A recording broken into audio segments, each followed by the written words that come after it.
satu bisa baterai atau pokok nanti bapak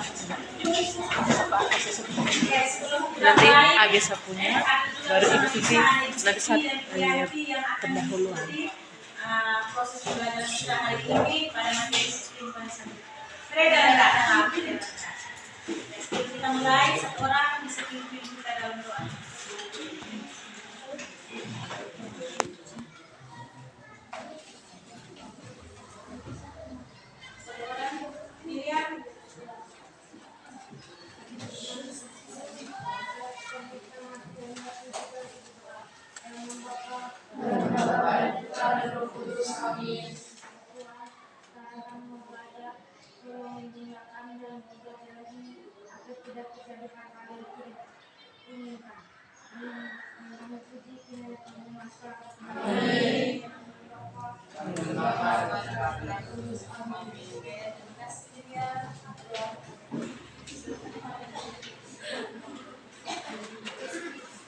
Adik semua?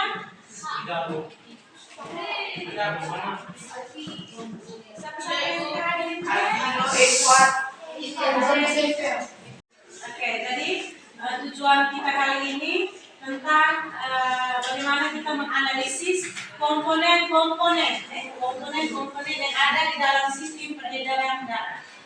Oke, sebelum ibu mulai berbicara tentang peredaran darah, kalian kenapa kalau misalnya kamu saya pisau, apalagi kecelakaan yang sampai darahnya keluar. Lama-lama kenapa kira-kira dia punya darahnya berhenti menetes? Karena ada gangguan dari produksi kemunculan salah satu sel darah. Oke, betul sekali, tepuk tangan. Selamat siang, selamat pagi, selamat sore, selamat pagi, selamat siang.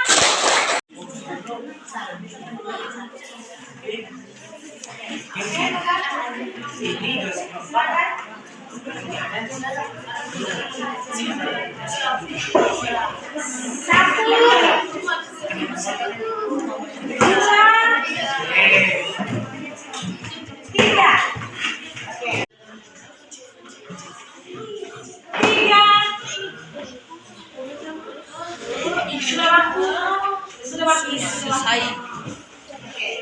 Berarti kalian kelompok yang salah sudah ya? Oke, silakan senang.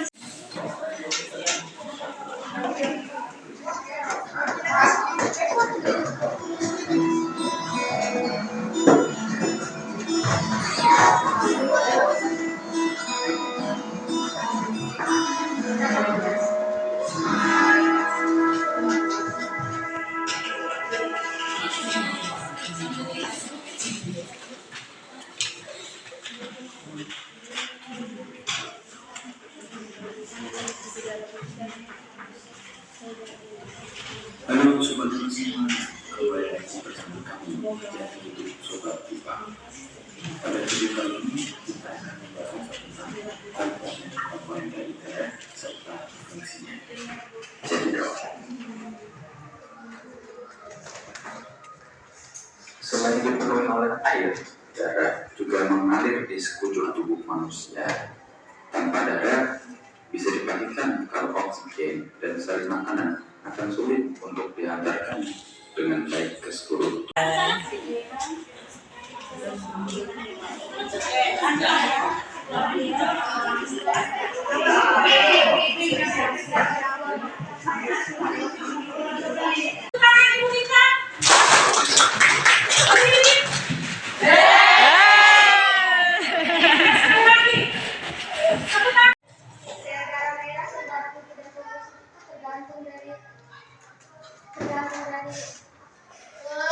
Banyak sedikitnya itu tergantung dari apa diproduksi.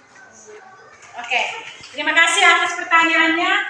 Sebelum itu, pertanyaan pembahasan kita hari ini tentang komponen penyusun darah. Jadi ada yang berbentuk cair, ada juga yang berbentuk atau kau mau mengapa tentang pembelajaran kita hari ini? Silakan. Merasa senang dan merasa bahwa mengerti tentang sistem peredaran darah, dikarenakan penjelasannya yang sangat baik dan sangat sangat bagus sehingga kita semua bisa mengerti dan kita bisa menjawab soal-soal. Oke, tepuk tangan untuk kita. Teman berikutnya kita bicara tentang jantung. Kemudian dengan sistem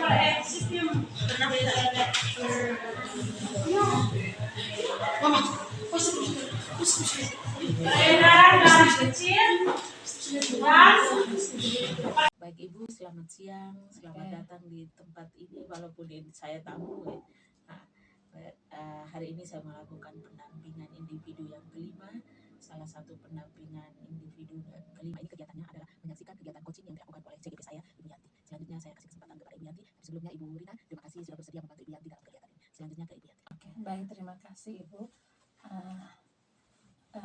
Untuk pendampingan kita kali ini, Ibu Rina, kami sudah melakukan observasi sebelumnya. Hari ini pasca observasi kita akan sedikit ada wawancara, ini berbasis coaching, Ibu. Oke, bagaimana Ibu setelah hari ini masih fresh setelah les hari ini? Oke, masih semangat. Oke, Selalu semangat. Oke, semangat terus, semoga Iya. semangat itu terus terjaga sampai Oke, seterusnya. amin. Oke. Baik Ibu, kita sudah bersama-sama di kelas, saya sudah observasi, tadi saya sudah mengamati apa Ibu lakukan di kelas.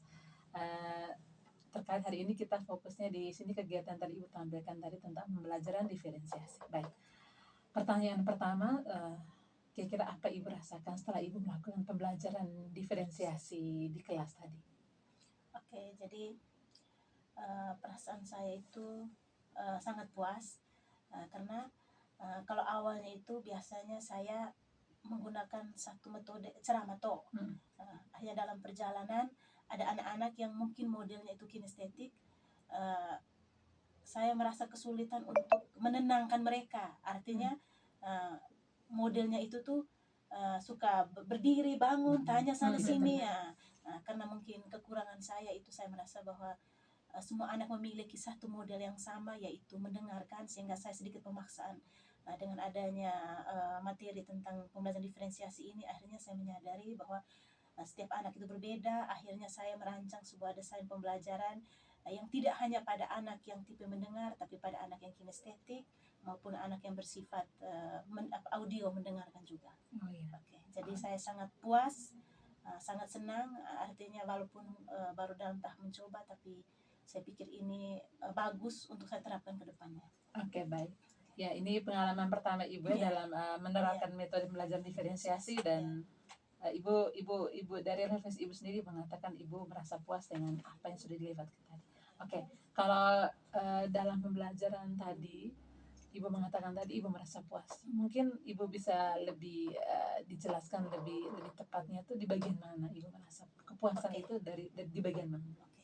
Yang bikin saya merasa puas itu adalah khusus di bagian proses. Jadi tadi kan saya ada terapkan sebagai make a match, yang dimana isinya tentang pertanyaan dan jawaban tentang sel-sel darah. Kalau selama ini misalnya kalau saya tidak membuat game itu, yang aktif tuh hanya anak beberapa saja. Tadi kelihatan anak yang selama ini asumsi saya bahwa anak yang kurang, tapi pada saat game tadi mereka sangat aktif. Jadi itu merupakan suatu hal yang baru dan memang paling berkesan bagi saya, yaitu saat permainan game make a match tadi. Oh iya, ya memang Karena tadi ya. anak yang selama ini saya pikir kurang secara akademik hanya karena kita kurang untuk mengakomodasi mereka, tapi ternyata dengan adanya pembelajaran diferensiasi ini akhirnya mereka sangat aktif. Oke. Ya memang tadi saya juga sebagai pengamat di belakang saya juga menikmati, saya berpikir bahwa anak yang sama ini mungkin menurut Ibu sama ini anaknya terkesan pasif, tapi Ibu membuat Ibu selipkan dengan permainan tadi sehingga anak-anak semua itu memang terlihat secara aktif mengikuti kegiatan itu. Lalu jadi Ibu puas tadi dengan prosesnya. Iya. Oke, baik. Adakah bagian tertentu yang Ibu merasa butuh artinya masih kurang atau mungkin butuh perbaikan di kegiatan pembelajaran berikutnya? Betul. Oke, ada satu hal yang menurut saya itu perlu saya siapkan secara baik, itu adalah bagian manajemen waktu karena untuk dengan kurikulum baru ini kan untuk mata pelajaran IPA kan satu pertemuan kan 2 jam toh. Jadi dalam satu minggu kan 2 jam. Untuk 2 jam pertemuan dengan untuk menerapkan pembelajaran diferensiasi ini itu soal waktu itu agak kurang bagi saya. Makanya tadi tuh Kak kaget, aduh sudah mau istirahat. Nah, sehingga perlu saya siapkan sehingga tidak bias tuh Kak, karena kami Iya. terlena atau terbawa situasi game, situasi permainan, sehingga waktunya itu tuh kelewatan. Sehingga kedepannya yang ingin saya perbaiki itu ya adalah di bagian manajemen waktu, sehingga pas dengan waktu yang sudah dialokasikan. Oke, jadi Ibu sudah menjawab, merasa Ibu kurangnya dari manajemen waktu ya. Mungkin hampir semua orang juga merasakan hal yang sama. Berarti masalahnya ada di waktu ya, pengaturan waktu. Menurut Ibu, tadi pembelajaran tadi berapa jam pelajaran tadi?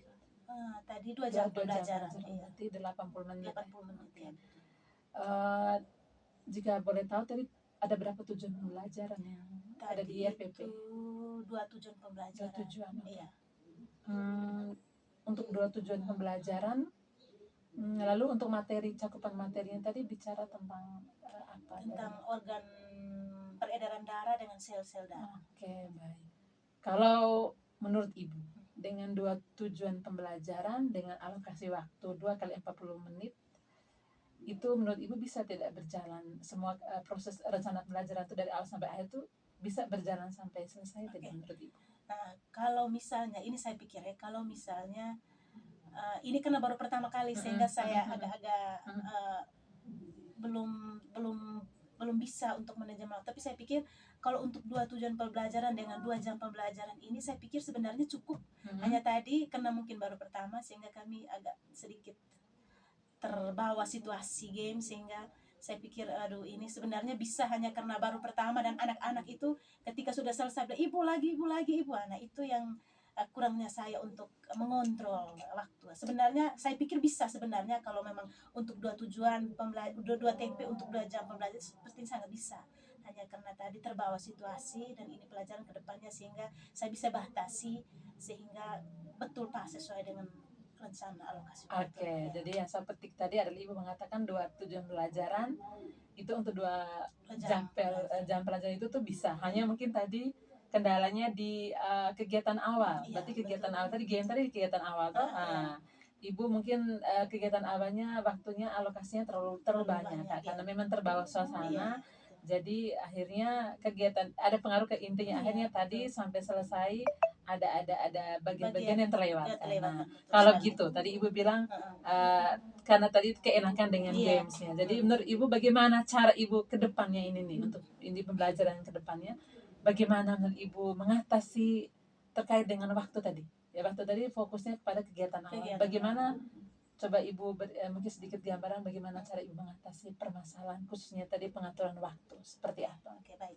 Jadi belajar pada pengalaman tadi, jadi ke depannya itu rencana saya tujuan pembelajaran itu ya usahakan saya buat maksimal 2. Kalau lebih dari 2 kemungkinan tidak bisa menjawab. Terus yang kedua, sebelum pembelajaran dimulai saya menyampaikan bahwa alokasi waktu kita sekian, sehingga kita bekerja sama untuk menyesuaikan sehingga tidak terlalu lama pada bagian-bagian tertentu, sehingga yang sudah direncanakan bisa terjawab semua. Sehingga saya pikir saya batasi untuk menyesuaikan supaya pasnya waktu, saya batasi tujuan pembelajaran kurang lebih 2 lah. Nah, kalaupun materinya berat ya 1, tapi kalau yang ringan 2. Terus yang kedua, saya buat kontrak di awal dengan bersama siswa bahwa saya sampaikan bahwa pembelajaran kita ini hanya ada 2 jam pembelajaran. Nah, sehingga kita bisa menyesuaikan atau tidak terlalu lama pada bagian tertentu sehingga sampai akhir bisa terjawab semua.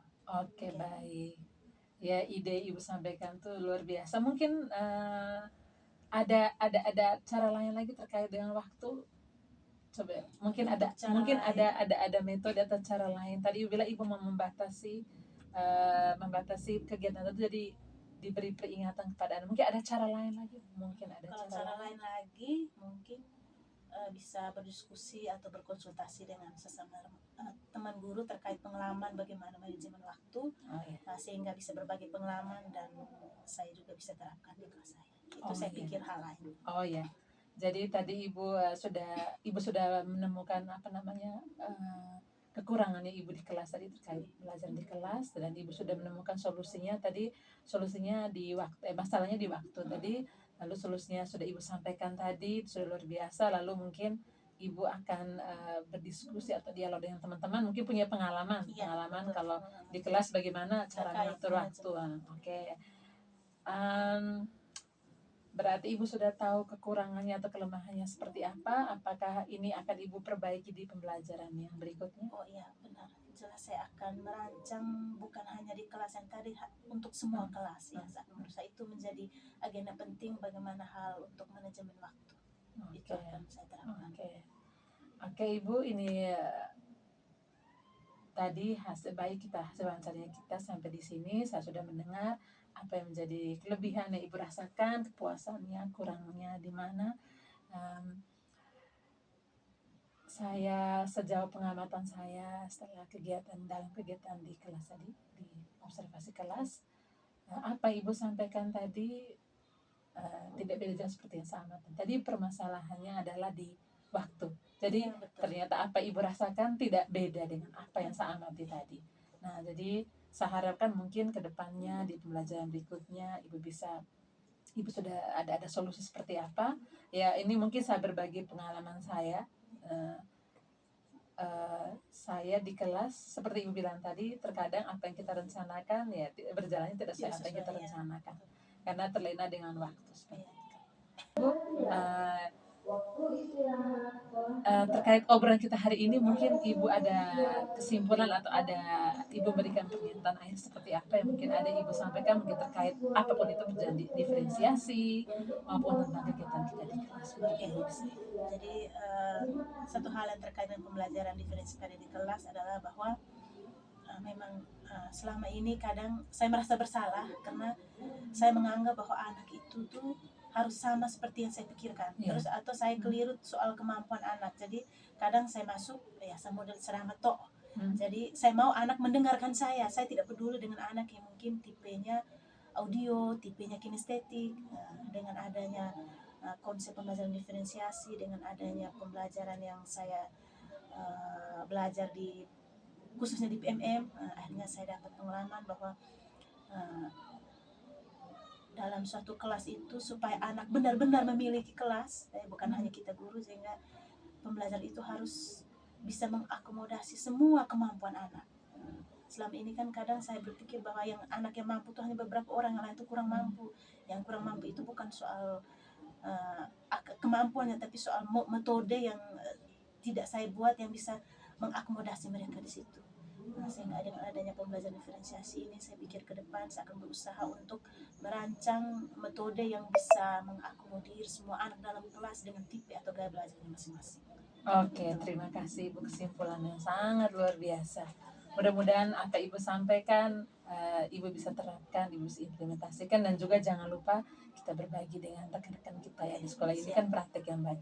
Baik Ibu, terima kasih banyak dari awal Ibu sudah bersama dengan saya dalam kegiatan observasi dari observasi sampai di pasca. Mudah-mudahan apa yang kita buat ini memang ada manfaat untuk saya dan juga untuk Ibu sendiri. Oke, itu saja. Terima kasih. Siap.